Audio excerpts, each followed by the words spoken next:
Bom dia e obrigada por aguardarem.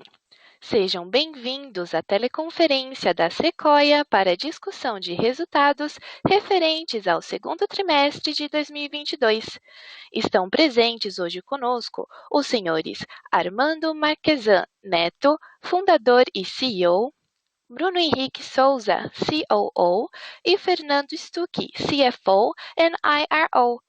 Informamos que este evento está sendo gravado e que todos os participantes estarão apenas ouvindo a teleconferência durante a apresentação da Sequoia. Em seguida, iniciaremos a sessão de perguntas e respostas, quando mais instruções serão fornecidas. Caso algum dos senhores necessite de alguma assistência durante a teleconferência, queiram, por favor, solicitar a ajuda de um operador digitando *0.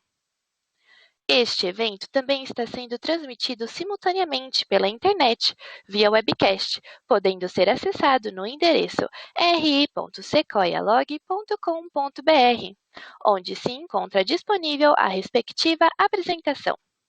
A seleção dos slides será controlada pelos senhores. O replay deste evento estará disponível logo após seu encerramento.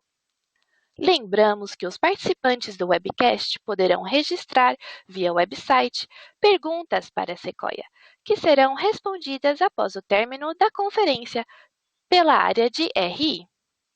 Antes de prosseguir, gostaríamos de esclarecer que eventuais declarações que possam ser feitas durante esta teleconferência relativas às perspectivas de negócio da Sequoia e projeções, metas operacionais e financeiras, constituem-se em crenças e premissas da administração da companhia, bem como informações atualmente disponíveis para a Sequoia. Considerações futuras não são garantia de desempenho, envolvem riscos, incertezas e premissas, pois se referem a eventos futuros e, portanto, dependem de circunstâncias que podem ou não ocorrer. Investidores e analistas devem compreender que condições gerais, condições do setor e outros fatores operacionais podem afetar os resultados futuros da Sequoia e podem conduzir a resultados que diferem materialmente daqueles expressos em tais condições futuras. Gostaria agora de passar a palavra ao Sr. Armando Marquesan Neto, fundador e CEO, que iniciará a apresentação. Por favor, Sr. Armando, pode prosseguir. Bom dia a todos. É com grande prazer que anunciamos hoje a divulgação dos nossos resultados referentes ao segundo trimestre de 2022. Eu iniciarei agora a apresentação pelo slide número 4, onde comento os destaques financeiros e operacionais do segundo trimestre de 2022 e comparações com o mesmo período do ano anterior. Iniciando pelo GMV transportado, que atingiu 12,6 bilhões de reais, apresentando um incremento de 12,9%. O número de pedidos alcançou 20,9 milhões, aumento de 89,7%. Destaque para a marca histórica atingida pelo segmento B2C, de 19,3 milhões de pedidos, dobrando a quantidade realizada no ano anterior. Destaque que todo esse crescimento do B2C tem origem orgânica. A receita bruta atingiu 594,9 milhões de reais, com crescimento de 36,2%. Novamente, destaco a performance do segmento B2C, que representou 399,7 milhões de reais, com aumento orgânico de 55,5%. O EBITDA foi de 75,8 milhões de reais, apresentando um aumento de 58,3%. Já a margem EBITDA foi de 15,3%, com melhora de 2,3 pontos percentuais. O EBITDA ajustado por efeitos não recorrentes atingiu 61,7 milhões de reais e cresceu 33,7%. A margem ajustada foi de 12,4%. Nosso índice de alavancagem, medido pela relação dívida líquida EBITDA, continua em patamar saudável, de 1,4 vezes, refletindo o benefício do modelo de operação Asset Light, com ROIC de 43,8%. Seguindo agora com os nossos destaques operacionais, gostaria de ressaltar que continuamos focados nas oportunidades de crescimento inorgânico, sendo esse um dos nossos pilares estratégicos. Atualmente, estamos trabalhando com um pipeline mais seletivo, alinhado com o cenário atual de mercado. Para o médio prazo, acreditamos que esse pipeline tende a crescer com aumento de oportunidades decorrentes de um cenário mais restritivo a crédito, que impacta principalmente empresas médias do nosso setor. No trimestre, tivemos um reconhecimento bastante relevante na frente de inovação. Fomos reconhecidos como uma das empresas mais inovadoras do Brasil no ranking realizado pela pesquisa 100 mais inovadoras no uso de TI.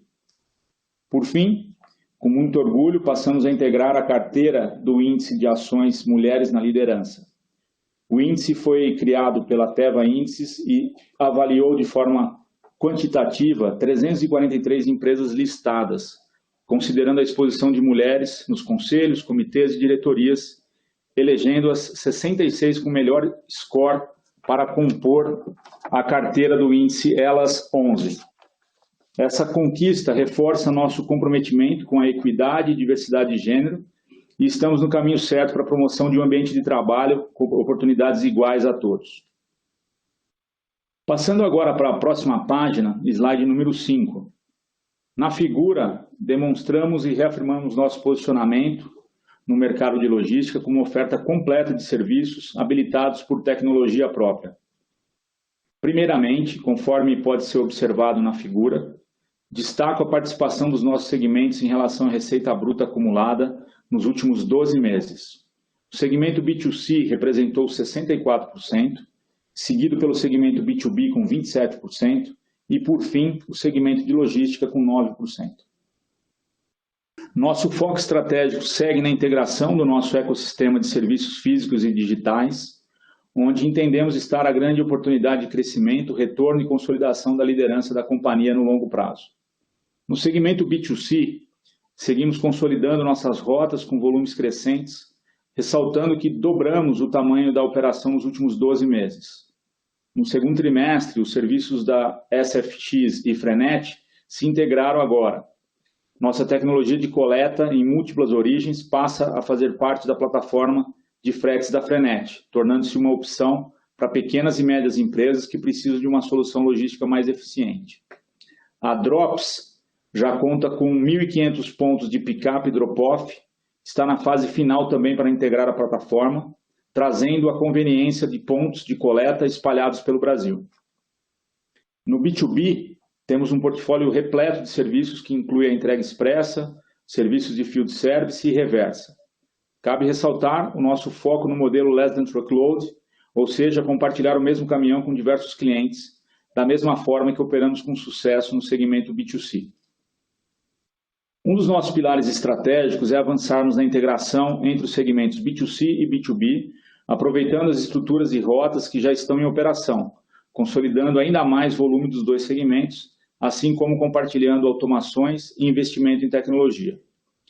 Dentro desta frente, a Lincros é peça fundamental para a evolução e integração entre os sistemas dos dois segmentos. Além disso, integramos para os nossos clientes os nossos serviços de fulfillment, cross-docking e refurbishing por meio do segmento de logística. Queria finalizar reiterando que somos uma companhia provedora de serviços logísticos, habilitada por tecnologia e com contínuo avanço na construção do nosso ecossistema de soluções. Agora, gostaria de passar para a página 6 e convido o nosso COO, Bruno Henrique, para passar pelos principais destaques operacionais do período. Por favor, Bruno. Obrigado, Armando. Bom dia a todos. Passando para a página 7, trazemos aqui os destaques do nosso ecossistema operacional. No topo da figura, eu gostaria de chamar a atenção para o desenvolvimento que fizemos nas nossas plataformas de coletas em múltiplas origens, com a SFX e mais recentemente com a Drops. A SFX está presente em 642 cidades, somando mais de 22 mil diferentes pontos de coleta, que em sua maior parte são pequenos e médios vendedores que disponibilizam seus produtos em grandes marketplaces. Além disso, temos avançado com a Drops, nossa operação de PUDOS, pontos de coleta e drop-off, que já somam 1.500 pontos em operação. Essa robusta operação de coleta, somada à maior cobertura de entregas privadas do Brasil, abrangendo 4.260 cidades, que representam 94% do PIB, são fundamentais para o forte crescimento que temos apresentado. Como pode ser observado à direita da figura, entregamos quase 72 milhões de pedidos nos últimos 12 meses, um aumento de 56% em relação aos últimos 12 meses, findos no segundo trimestre de 2021. Por fim, gostaria de enfatizar que esse crescimento expressivo de volume, aliado à nossa orientação por eficiência, tem transformado a nossa operação.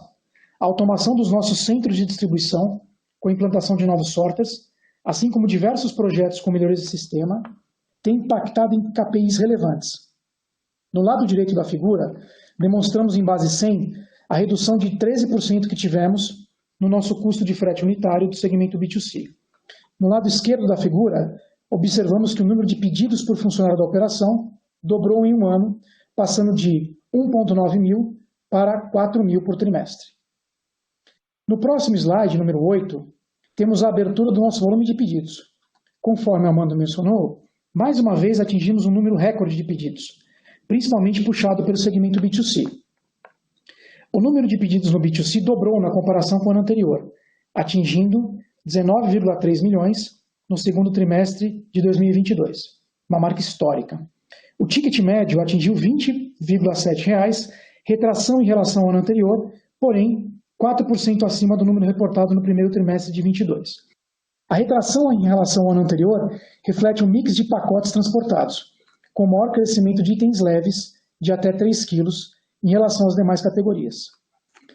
No segmento B2B, tivemos um crescimento de 8% no volume. O ticket médio apresentou aumento de 3% na comparação com o ano anterior e 5% em relação ao primeiro trimestre de 2022. Gostaria de chamar a atenção que ao longo do segundo trimestre de 2022, trabalhamos junto aos nossos clientes, executando os repasses de preços conectados aos aumentos recentes dos combustíveis, o que contribuiu em parte para o aumento do ticket médio.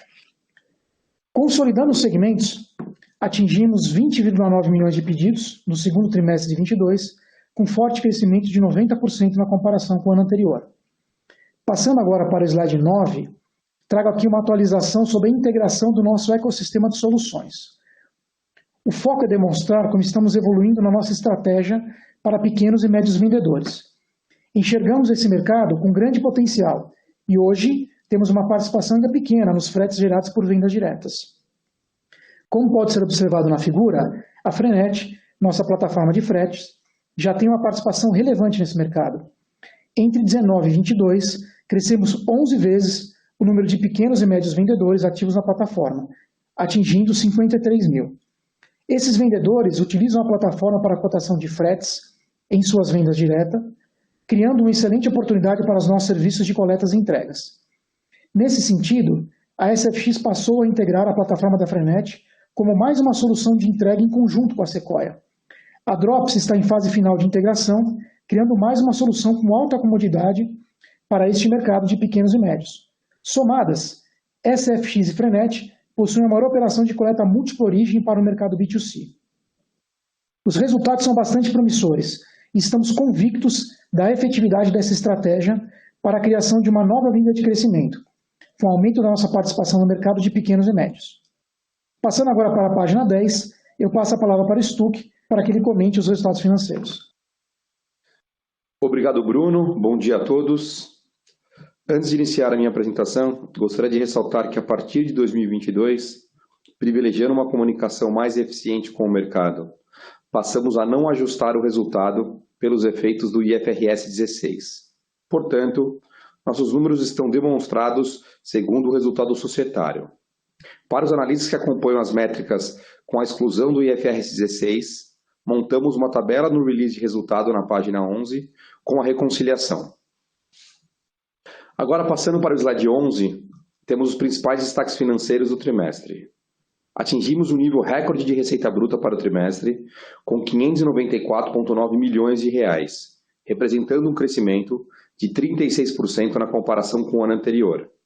O lucro bruto foi de R$ 90,2 milhões, com um incremento de 45% na comparação anual e margem bruta de 18,2%, 1,3 pontos percentuais acima do segundo trimestre de 2021. O EBITDA acelerou com um crescimento de 58%, atingindo R$ 75,8 milhões, com margem de 15,3%, 2,3 pontos percentuais superior ao ano anterior. Ajustando o EBITDA por efeitos não recorrentes, o crescimento seria de 34%, com margem de 12,4%. Nosso lucro líquido ajustado por não recorrentes e amortização de intangíveis gerado nas aquisições foi de 7,8 milhões de reais. E, por fim, nosso ROIC atingiu 43,8%. No próximo slide, número 12, apresenta a comparação da receita bruta. Como pode ser observado no gráfico à esquerda, reportamos um crescimento no trimestre de 36%, ou 34% orgânico, em relação ao ano anterior. Interessante observar que na comparação com 2020, mais que dobramos o nosso faturamento trimestral. No acumulado de 6 meses, mantivemos forte crescimento de 38%, sendo 31% o aumento orgânico. Nos gráficos à direita, quebramos a receita pelos dois principais segmentos de atuação da companhia. No segmento do B2C, tivemos um aumento robusto na receita de 55%, totalmente orgânico. No acumulado de 6 meses, o aumento foi de 56%. Conforme o Bruno já mencionou, transformamos a nossa operação nos últimos 12 meses, trazendo um volume 2 vezes maior para nossas rotas e estruturas, sendo que mais para frente na apresentação demonstraremos o impacto positivo que isso tem gerado na rentabilidade da companhia. No segmento do B2B, nosso crescimento foi de 11% no trimestre e 12% no acumulado de 6 meses.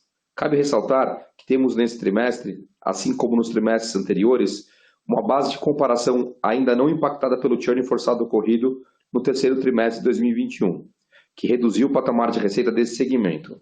Portanto, a partir do terceiro trimestre de 2022, teremos bases comparáveis para melhor mensuração do crescimento. Passando agora para o slide 13, trazemos o comportamento da nossa rentabilidade no trimestre e na comparação com períodos anteriores. No gráfico à esquerda, é possível observar o ganho de 1,3 pontos percentual na margem bruta, na comparação com o segundo trimestre de 2021, assim como a estabilidade em relação ao primeiro trimestre de 2022, refletindo os ganhos de eficiência gerados e os repasses de preços já mencionados pelo Bruno, que mitigaram os impactos inflacionários, principalmente os relacionados com combustível. No acumulado de 6 meses, a evolução do lucro bruto foi de 44% e a margem manteve o patamar de 18,2%, com um incremento de 1,2 pontos percentual.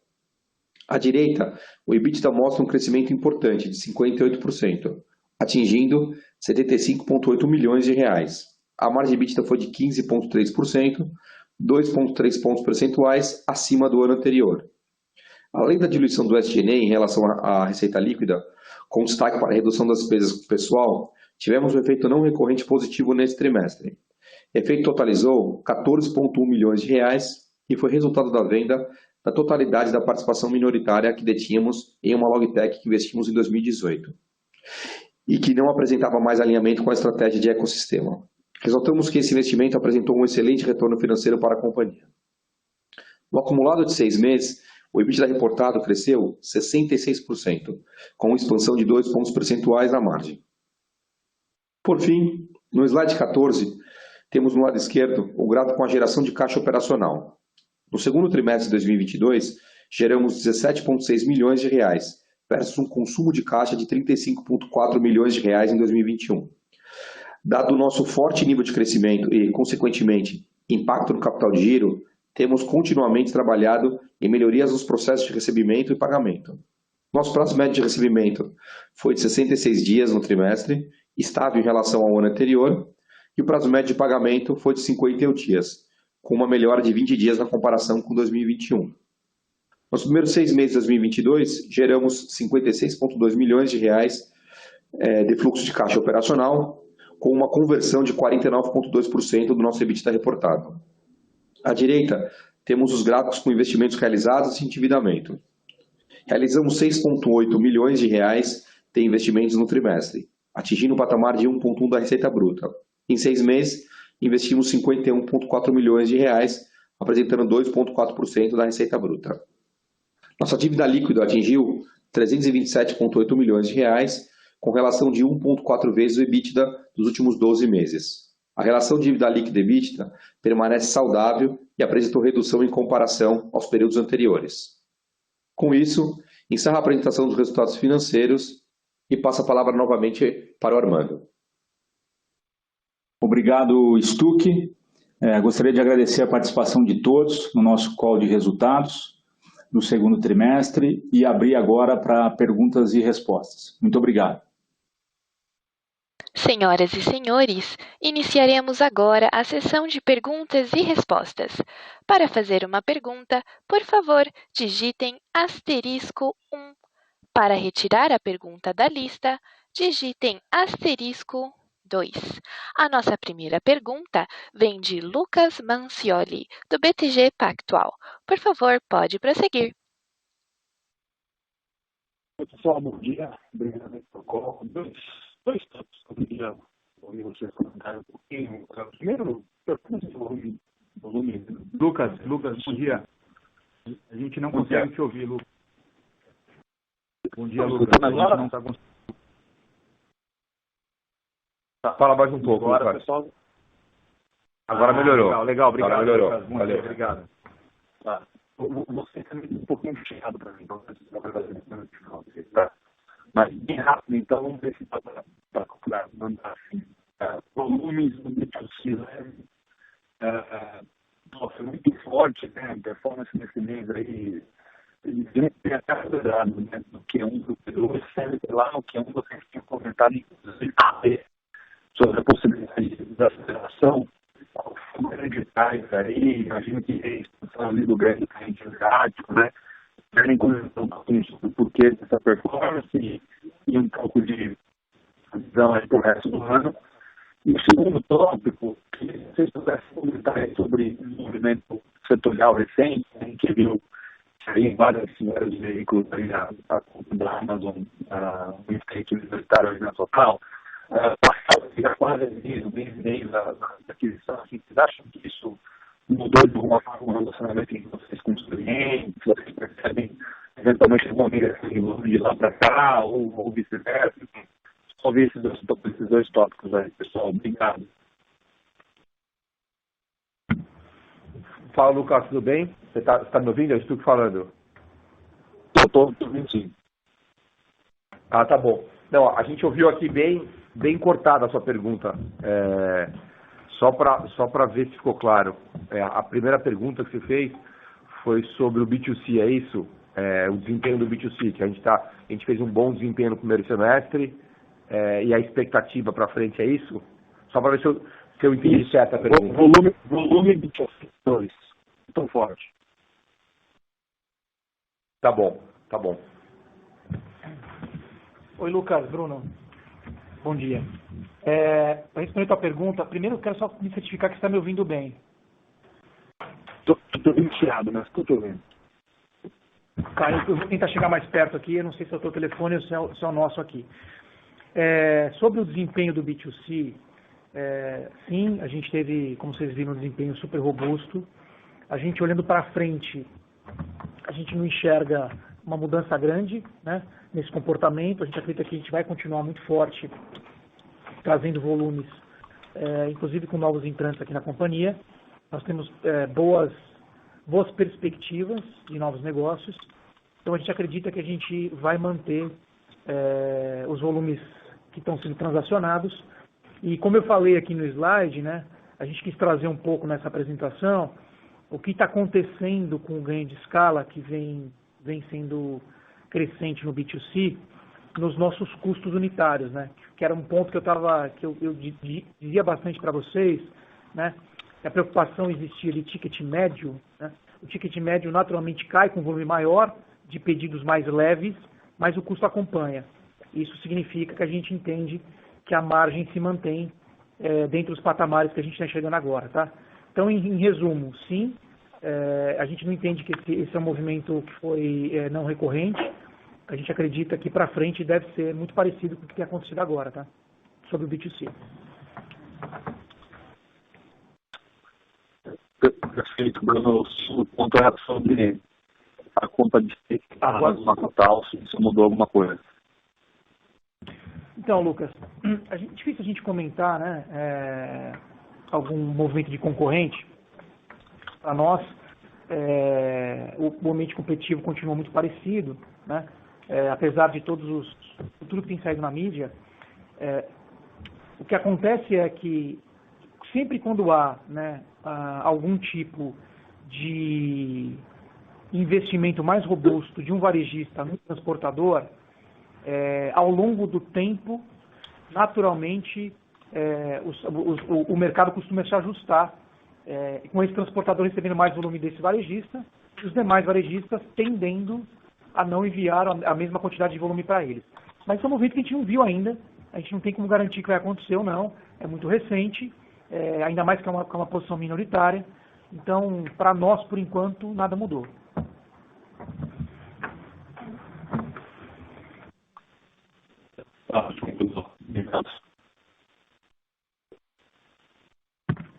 Valeu, Lucas. Abraço. Nossa próxima pergunta vem da webcast de Lucas Barbosa, Santander. Bom dia, Armando, Bruno, Stuck. Parabéns pelos resultados. A minha dúvida é sobre o segundo semestre. Vocês poderiam dar um pouco de cor sobre o que estão vendo para o segundo semestre com relação a crescimento de receita e expansão de margem? Se me permitirem uma segunda pergunta, vemos o anúncio de que um competidor da Sequoia cortou o quadro de funcionários em 15%.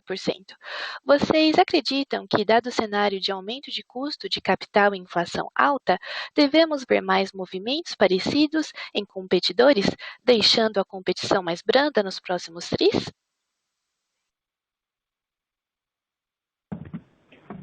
Oi, Lucas. Bom dia.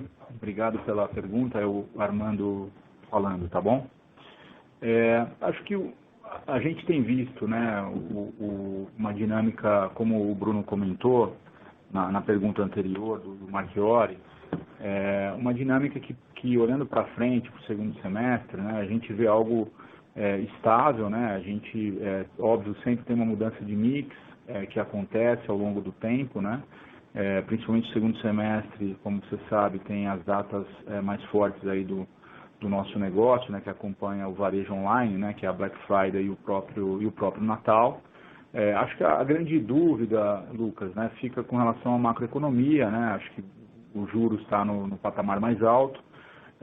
Então isso cria um ambiente mais restritivo de crédito, né, das pessoas comprarem produtos de maior valor agregado, né, de contraírem mais dívida ou parcelamento no cartão. Então esse ambiente acaba mudando um pouco o perfil de consumo, né, e o mix entre categorias, o que para a gente, né, a gente não vê uma redução em termos de volume, mas pode haver alguma mudança em termos de mix e ticket médio. Mas como o Bruno mencionou, né, a gente tem hoje mais de 4.000 clientes, né, integração junto às plataformas digitais também, e a gente acaba capturando de alguma forma, né, o comportamento do mercado, mas avançando, né, em algumas categorias e ganhando participação em serviços específicos, que de certa forma traz uma estabilidade para a gente, né? Então, acho que em termos de segundo semestre, a gente acha que o primeiro semestre ele foi mais desafiador por conta da escalada rápida, né, da inflação, né? Como a gente viu, né, de janeiro até julho, né, a gente teve aí uma alta de diesel de perto de 50%. Então, a companhia, né, focou, e como vocês viram nos resultados, né, a gente conseguiu passar esse aumento de custo para a cadeia, né, e mantendo aí a expansão de margem, né, e a estabilidade de margem. Então a gente teve essa disciplina, né, do nosso lado de olhar para a nossa operação. A gente acredita que talvez para o segundo semestre a gente não vai ver esse mesmo comportamento do diesel, né, como a gente observou no primeiro semestre. Então acho que é um ambiente talvez menos desafiador, né? A inflação ela já está de certa forma contratada e diluída ao longo da cadeia, né? Então os principais impactos de diesel, dissídio de mão de obra, todo o repasse de custo, a gente tem feito, e tem feito também o repasse de preço, e isso tem equilibrado, né, a nossa margem ao longo do tempo, né? E crescimento de receita é justamente isso que a gente falou, né? Acho que a gente pode ver talvez uma mudança de mix, um pouco menos de produtos mais pesados, de menor valor, de mais valor agregado, né, uma redução.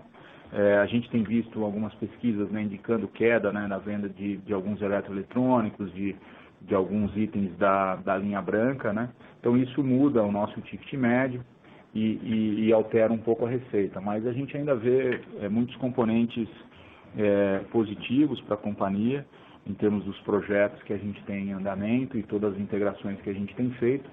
Isso dá um benefício da nossa escala, né? Acho que com relação à sua segunda pergunta, né, especificamente do setor, a gente sabe, Lucas, né, historicamente é um setor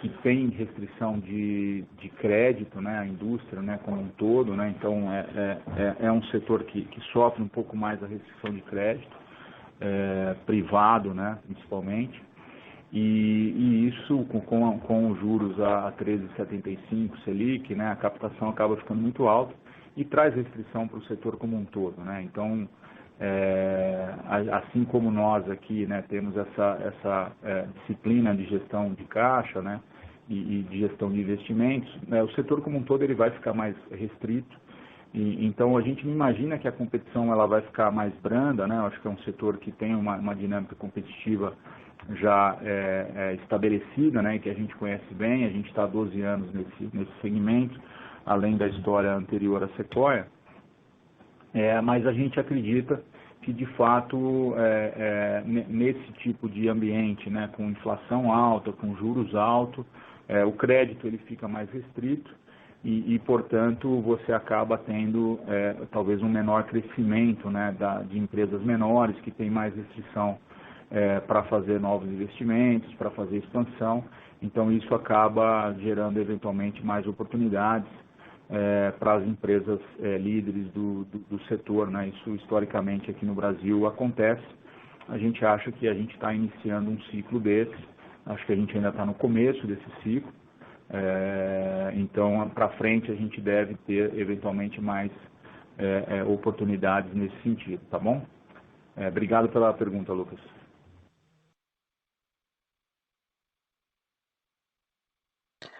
Muito obrigada. Senhoras e senhores, por favor, aguardem enquanto coletamos novas perguntas.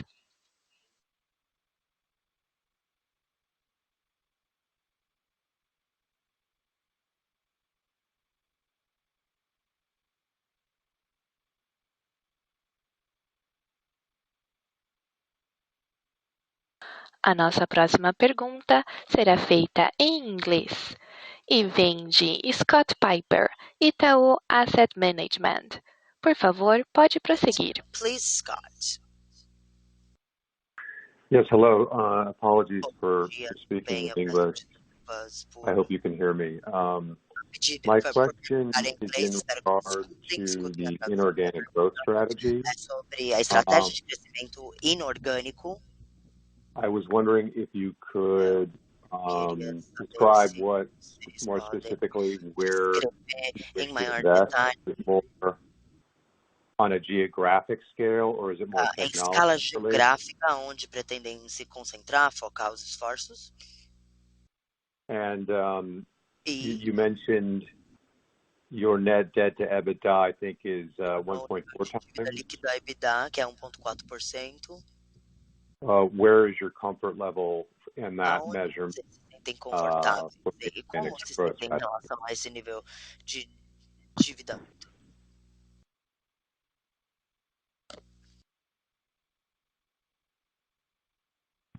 Okay, Scott, thank you for your questions. Armando speaking. For benefit of others, I will answer in Portuguese as you have the translation, okay?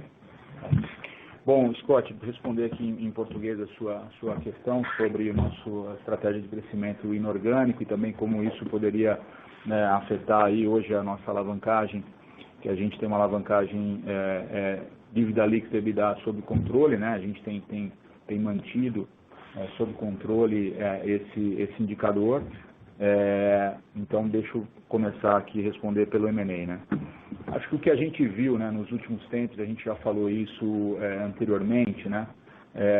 O mercado de capitais ele teve uma queda bastante importante, né, no preço e no valuation das companhias, não somente da Sequoia, mas todas as empresas relacionadas à tecnologia, ao setor de e-commerce, empresas de crescimento, né? Então, isso impactou muito o nosso múltiplo, e esse múltiplo, não necessariamente, ele já foi absorvido pelo mercado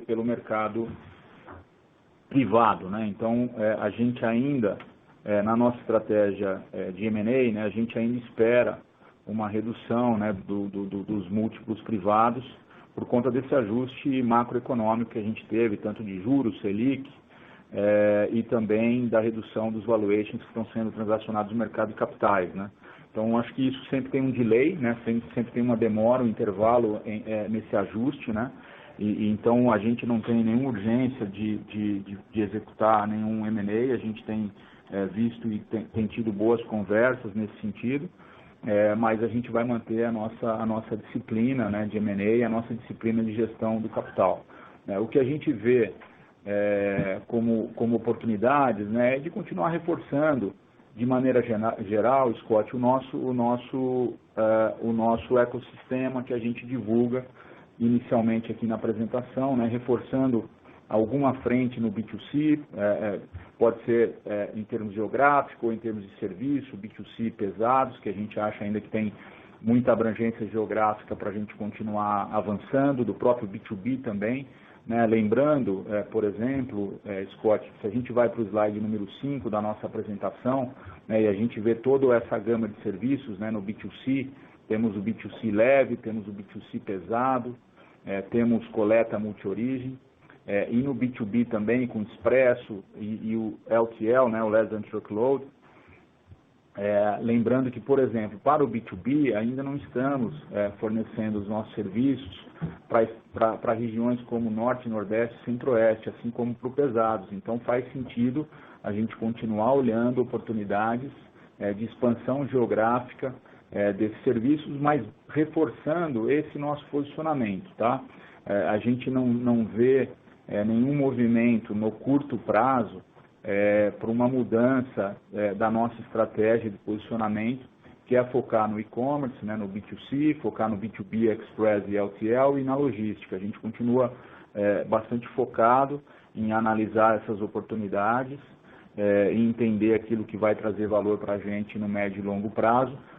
E M&As, né, ou seja, essas aquisições e eventualmente combinação de negócios que vão agregar valor a essa nossa estratégia. A gente não vê nenhum movimento diferente desse, né, que não esteja contido nessa figura do slide número 5, então a gente está bastante disciplinado em olhar oportunidades de aquisição dentro do nosso ecossistema, tanto de tecnologia e serviços digitais, como de serviços de B2C, B2B e logística, né? E obviamente, né, acho que se a gente continuar olhando, né, oportunidades da média do tamanho que a gente olhava anteriormente, né, companhias que faturam entre 150 a 200 milhões de reais, né, isso foi o nosso histórico, né, das últimas 6 aquisições, por exemplo, a gente entende que a gente vai continuar mantendo, né, a nossa alavancagem ao redor de 1,5 a 2 vezes EBITDA. Não vamos sair muito disso, porque as companhias que a gente olha contribuem com EBITDA e nos ajudam a financiar essa aquisição. Então, acho que a gente continua, né, com esse olhar, porém, acho que a mensagem que a gente passou anteriormente é que a gente não está com urgência, né, nesse sentido, justamente por conta da dinâmica de mercado, né? O mercado de capital ele caiu muito mais do que o mercado privado e isso ainda está se ajustando. A gente já vê alguns sinais dessa redução dos múltiplos privados, então isso deve se ajustar ao longo do tempo, possibilitando a gente continuar com a nossa estratégia inorgânica, que é bastante importante para a gente. A gente vai continuar na jornada de consolidação do mercado, aumentando escala, ganhando benefício através da escala e da abrangência, levando todo o serviço do nosso portfólio para todas as geografias aqui do Brasil, tá bom? Obrigado, Scott. Thank you, Scott. Thank you. Obrigado.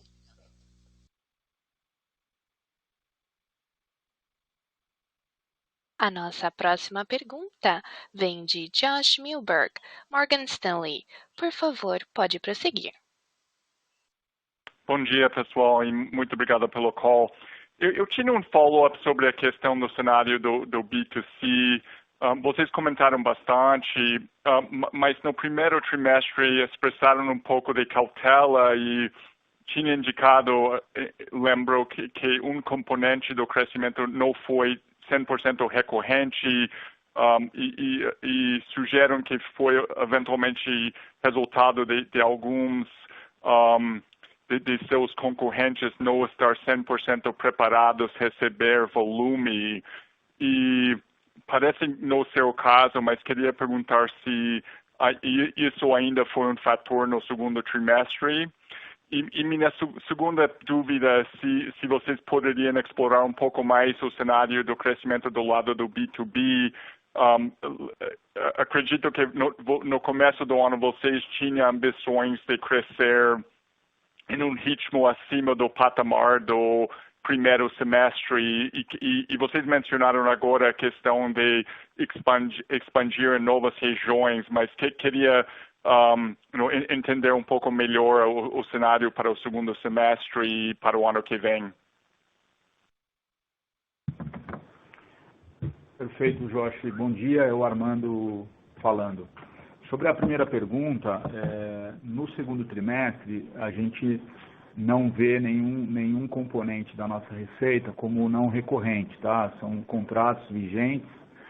Acho que o comentário que você bem lembrou, ele se referia ao primeiro trimestre, que de fato a gente viu esse comportamento, mas no segundo trimestre ele já vem de partes diferentes, né? De outros contratos, outros clientes, outras regiões.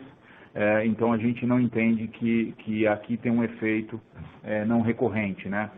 Como a gente já mencionou, né, para o Lucas Barbosa e para o Lucas Marchioli, o que pode ocorrer são mudanças de mix, de região, mas isso é a dinâmica do nosso negócio, isso sempre vai existir, sempre vai acontecer, e o que a gente, obviamente, tem demonstrado é a capacidade nossa de adaptação, de substituição de eventuais contratos de clientes, mantendo um crescimento bem acima do mercado, que é o que a gente está entregando nesse segundo trimestre, né?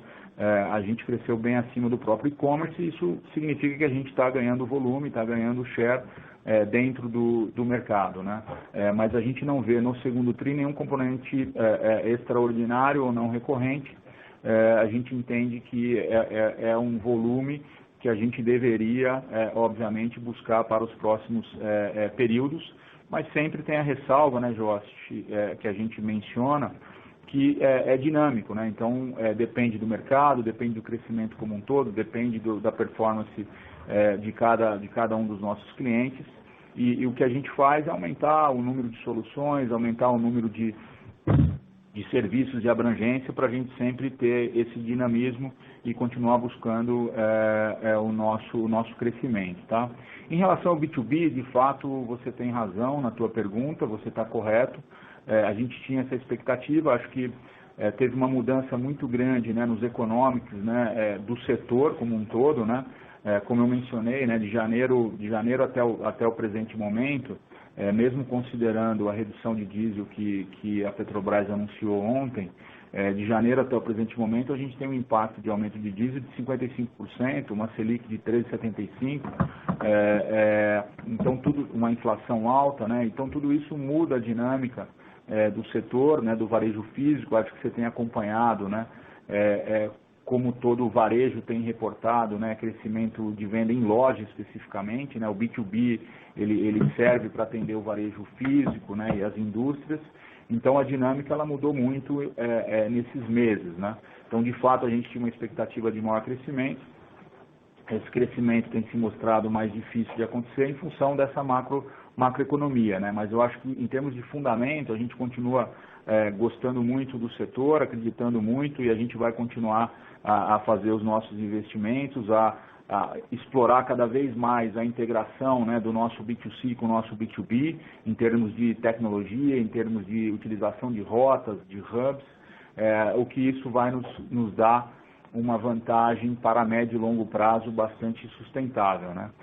Então, acho que pontualmente a gente vê um cenário mais difícil, de queda de ticket médio, né? Lojas físicas com uma venda menor do que era previsto no início do ano, e o impacto maior da inflação. Então, tudo isso traz um cenário mais desafiador para o segmento do B2B como um todo, mas a gente acredita que para os próximos períodos a gente vai continuar o nosso ritmo de recuperação e aumentando a participação do B2B no nosso negócio. Óbvio que o B2C crescendo aos patamares que a gente tem crescido, né, entregue, ele sempre tem um peso importante na nossa matriz, representando aí 64% nesse período que a gente apurou, o segundo trimestre de 2022, tá bom?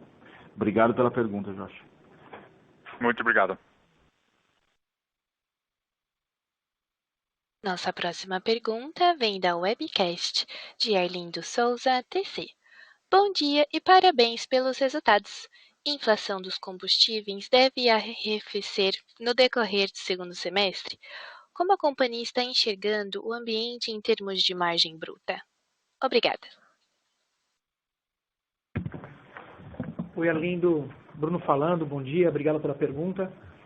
Pegando um pouco aqui o gancho que o Armando acabou de comentar, se a gente pegar o acumulado de diesel esse ano, né, nós estamos falando de 55% de aumento.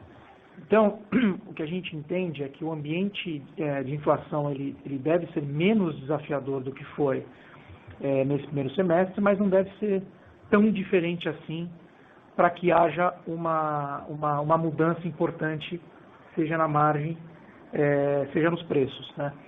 O que a gente tem como sempre tese principal, e vai continuar a ser da Sequoia, é que caso haja um benefício importante nos combustíveis, a gente vai repassar isso naturalmente para os preços, como fizemos nos aumentos, e vamos dar benefício para os clientes conseguindo mais aumento de volume, né?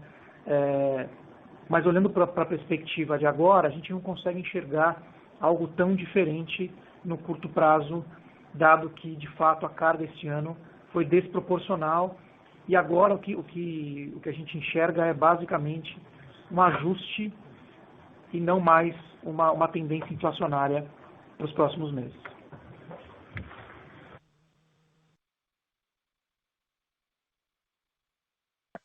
Muito obrigada. Senhoras e senhores, por favor, aguardem.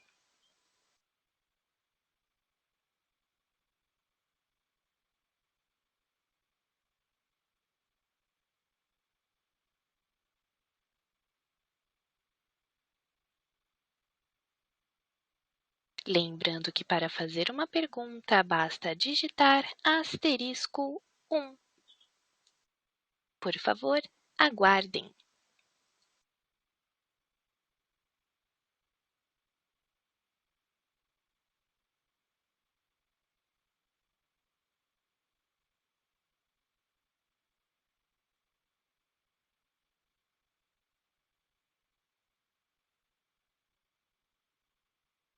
Muito obrigada. Encerramos neste momento a sessão de perguntas e respostas. Gostaria de passar a palavra ao senhor Armando Marchesan Neto, fundador e CEO, para as considerações finais. Por favor, senhor Armando, pode prosseguir. Obrigado. Aproveitar a oportunidade para agradecer todo o time Sequoia pela entrega do resultado do segundo trimestre de 2022. Um resultado robusto que demonstra o nosso compromisso e disciplina na entrega de resultados e nos preparando agora para o segundo semestre, bastante engajados e animados aqui. Agradecer a todos os investidores, analistas também que participaram do nosso call e fazendo perguntas. Muito obrigado a todos, a gente continua à disposição através dos nossos canais de RI. Muito obrigado e um bom dia.